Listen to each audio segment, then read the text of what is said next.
Welcome to Man Does Tech, where I solve the problems you didn't even know you had. You will begin by preparing your device and getting the two essentials: the iOS Bold, TTF file, and a reliable installer app. First, make a quick backup of launcher settings and system fonts so you can revert. Once done, enable Install Unknown Apps for your downloader and the installer app. Then place the TTF in an easy folder. Finally, open the installer app and pick the font file. This starts the conversion or installation step, which is why preparation matters. You'll now run the installer to convert and apply the iOS Bold font.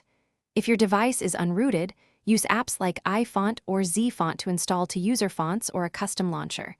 These apps handle naming and compatibility. If you have root, flash a Magisk font module or replace the system. TTF in /systems/fonts and fix permissions.